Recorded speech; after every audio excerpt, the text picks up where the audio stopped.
Hey guys, what's shaking? It's Connor. Today we're going to be going over how to do the Rinoa Skip in the Final Fantasy VIII speedrun. You can also do this casually. Just note that it's going to also skip renaming Rinoa and Angelo. So if you want to do that, don't do this. But if you want to save 3 minutes on a playthrough or a speedrun, do this. So anyway, we're in the cutscene just leading up to when we can go and talk to Rinoa first. So there is a really nice setup that the Japanese speedrunner Pingwell came up with, and it starts right here. The first 3 steps are very basic, and it's just, I'll show it first on D-pad. If it works, let's see. Just walking upright until you hit selfie, walking up until you hit Zell, walking left until you hit Watts, the guy in the yellow there. And then once you're there is the harder step where we have to use the analog a little bit to sort of have Squall blip forward, and then after you do that you're able to just run through, but also using the analog somewhere in this range. But yeah, the best way to do this is to, when you get to this text box, just stop and make sure that you're first holding down walk, whatever button that is for you. For me it's circle.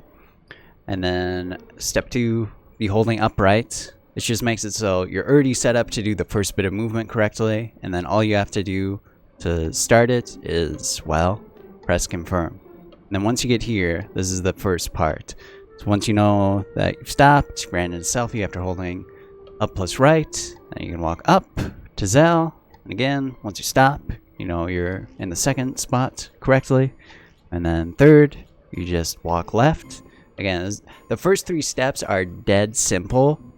It's really only these last 2 that can, and honestly only this one right here, because if you get this one, if you can identify the fact that Squall is moving forward a little bit when you're still walking with the analog stick here correctly, then the last part is pretty much free, because it's basically just letting go of the running button.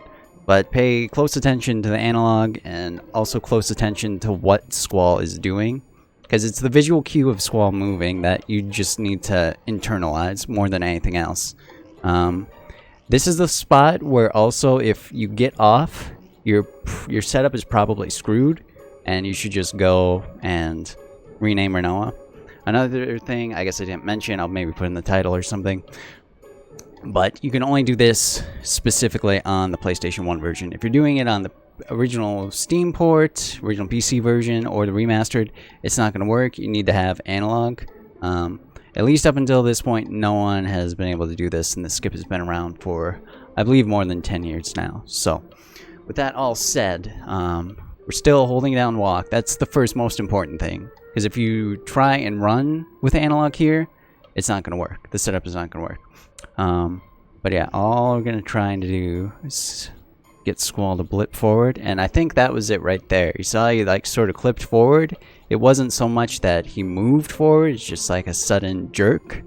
So now that we've done that, just keep holding the analog in the same direction that we were, and we're gonna release circle, and then there you go. That is pretty much it. So yeah, that last step, you just have to wait until you see Squall blip forward. It's specifically that I believe is the hardest part.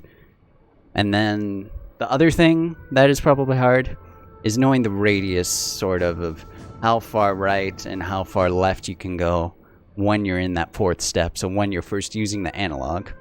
Because when you're using the analog, you want to, at bare minimum, you don't want to move anywhere. But you definitely don't want to steer to the right or left and get out of position, because then again the setup will not work and you're better off just going to rename Rinoa. But if you can narrow in on what the correct radius is, sort of, you have to, I think it's different on different controllers. I'm currently using a DualShock 2, but I know on my, where is it? On my turbo controller, the Fujiwork Kiwami, it does tend to have, like, it's just a slightly different feel. So you're going to have to try it on different controllers and figure out how it is on each specific controller. Might not look exactly the same as it looks on my analog input display that we had in this video. But provided that you figure out how to find that radius and you can identify the visual cue of Squall jerking forward a little bit randomly or blipping forward without him actually like doing a physical step, then you'll be golden on being able to do this setup. Because yeah, then the last one is just letting go of run and still basically holding that same direction of sort of,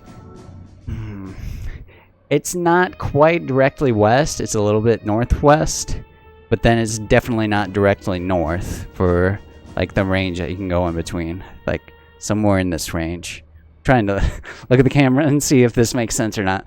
But yeah, somewhere in that range, you do that for the 4th and 5th step and you'll be golden, and you'll save a free 3 minutes, whether it be in a speedrun or casual playthrough of this. So hope this helps. If not, I can do a follow-up video. Might make a video on like how to recover it, but that honestly is not that useful. If you get it, great. If you don't, just go rename Rinoa. Anyway, thank you for watching today, guys, and we'll see you in the next video. Bye-bye.